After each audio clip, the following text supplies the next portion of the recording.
Cyrus Belton, that 14-year-old boy, that was yours. That child belonged to your community. I can't focus on everything I got going on in my life in Texas and all the people in California and Nevada, but we can't focus on that. We have our own families to deal with and our own work, and we have our own things to deal with. How are we supposed to handle what's going on in South Carolina?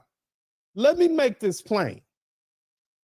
Y'all should have been handled this after the first incident involving Rick Chow in 2015. After he shot at that black woman 6 times for allegedly stealing those bag of boiled peanuts and a case of beer. Y'all should have handled that then.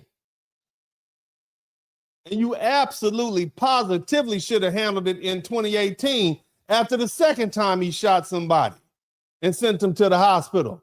This is where you all fail, South Carolina. This is where the community failed. This is where leadership in that community failed.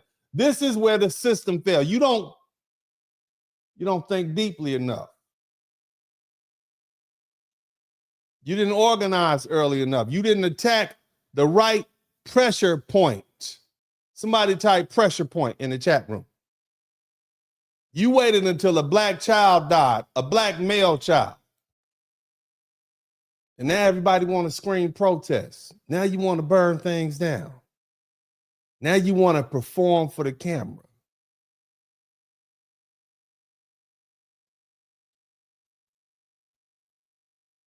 It's too late for Cyrus. But you know me, I'm going to give you some remedies. Somebody type remedies, somebody type solutions in the chat room. See, the real remedy should have started years earlier, and I alluded to it earlier in this broadcast. The real remedy was never to burn down a store after the verdict. The real remedy was to take Rick Chow's power before the killing. Somebody type power. And where did he exercise his power? What was the instrumentality that he used to exercise his power? It was the power of his gun. See, before the 2023 shooting, South Carolina still had a concealed weapons permit system. And that matters. Are y'all listening? You're going to learn something. And see, here's the good thing about it. You can use this now. You're going to learn. You can use this now. All this good game I'm giving you, can use all this now. Just keep listening. See, this was before South Carolina passed the constitutional carry in 2024. So the 2024 law isn't the issue. The issue is what should have been done under the law that existed at the time. And under that law, a person's concealed weapons permit wasn't some untouchable lifetime privilege, especially an immigrant from China with a bad record. It could have been reviewed. It could have been challenged. It could have been revoked if legal grounds existed. And if a permit holder was charged with an offense that upon conviction would prohibit that person from possessing a firearm, that permit could have been revoked while the case was pending. Do you hear what I'm saying? So let's go back to that 2015 incident. First of all, it was a major warning sign. According to the public reporting, Rick Chow confronted a black woman over 2 cases of beer and some boiled peanuts. After the confrontation moved outside, she got into her vehicle to leave, and he allegedly pulled out a .45 caliber Glock and fired approximately 6 shots at the passenger side window of her vehicle. He didn't know if it was a child in there. He didn't know if it was an elderly person. That shouldn't have been treated like some routine shoplifting call. That should have been treated like a gun license emergency. Shout out to Crystal Watson. That question should have been simple.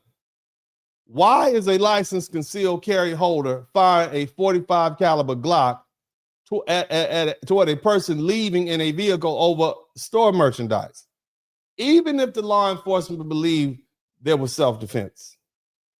That shouldn't have ended the inquiry.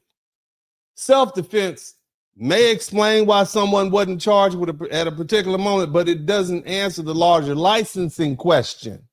Is this person fit to keep walking around the community with a gun?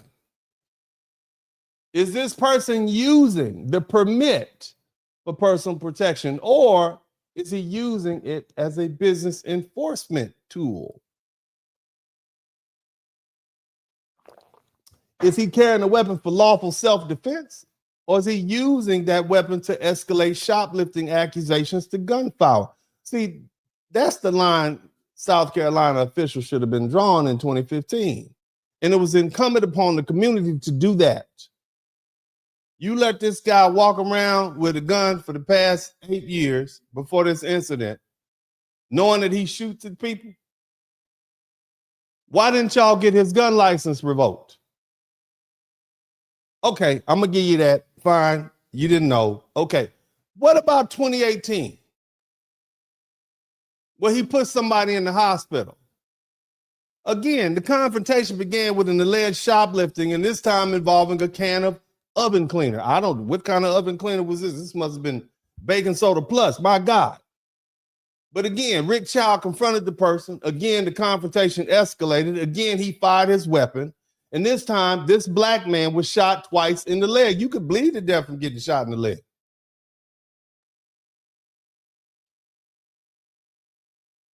Even if the officials believe the incident involved self-defense, because the man allegedly assaulted Rick Chow, that pattern should be impossible to ignore. Shoplifting accusations, confrontation by the store owner, and gunfire. Even if he was a security guard, he would have made him unemployable. Nevertheless, by 2018, the black community in that area and the authorities had enough information to see the problem. Rick Chow was not merely a man who happened to own a gun. He was a store owner who repeatedly used a gun in confrontations with people, black people, he accused of stealing low-value store merchandise. That's not an ordinary concealed carry. That's not a responsible gun owner. That's a pattern of armed escalation. And the remedy should have been immediate and targeted. First, the community should have demanded that the Richland County Sheriff's Department refer the 2015 shooting for full prosecutor level review, not merely close it as some store incident. You shooting a gun into you shooting a gun 6 shots with a semi-automatic pistol into a vehicle at a woman. In South Carolina, when the majority of people in that community, 2/3 of the people are black, y'all didn't do nothing about that.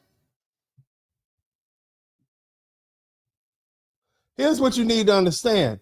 If the charge had been brought, if enough black people got together in South Carolina and Columbia and say, y'all need to charge this man, that alone would have triggered a concealed weapons permit consequences. Do you know that? If you get charged with DV, even if you're not convicted, they're going to say, no, you can't have your gun. You know that. And see, here's the thing. Once a permit holder is charged with an offense, he's now prohibited from possessing a firearm. You understand?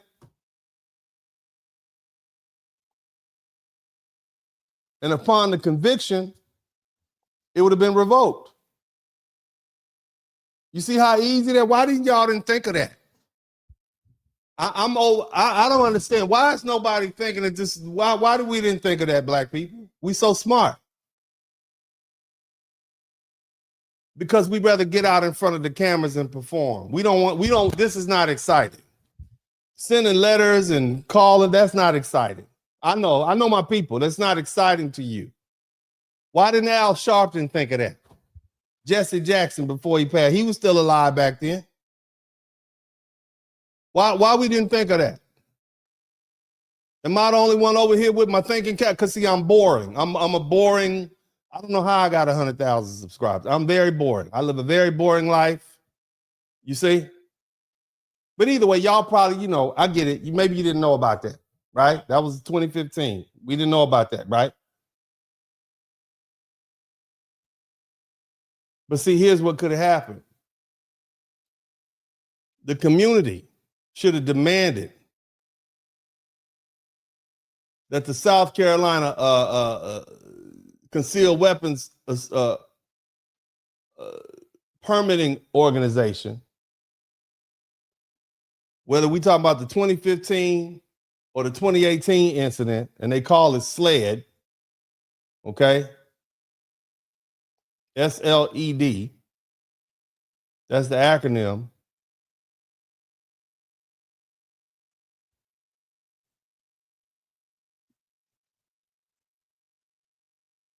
Want to know what this man's status is?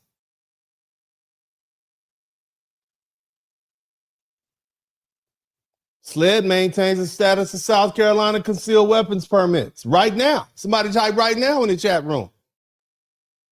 Did y'all see I gave y'all this man's whole first name at the beginning of the broadcast? See, the public may not have been able to pull his permit on file right now. Somebody type right now, like the regular public document, but the law enforcement could do that. They can verify his permit right now. That means the sheriff department, the solicitor, all these people you all elect and have elected right now, they could have put SLED on notice and asked for an administrative review right now. Somebody type right now in the chat room. All you people in Columbia, South Carolina who are listening right now.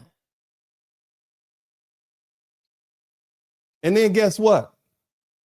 That community of American citizens in Columbia, South Carolina, who are descended from slaves, foundational black, you could have demanded written answers, not just a press statement, not just no charges filed. They should have demanded to know whether SLED was notified, whether the permit was reviewed, whether the firearm was seized, whether the solicitor reviewed the case, whether any firearm conditions were imposed, whether the store owner was still authorized to carry after firing those shots in multiple shoplifting related confrontations.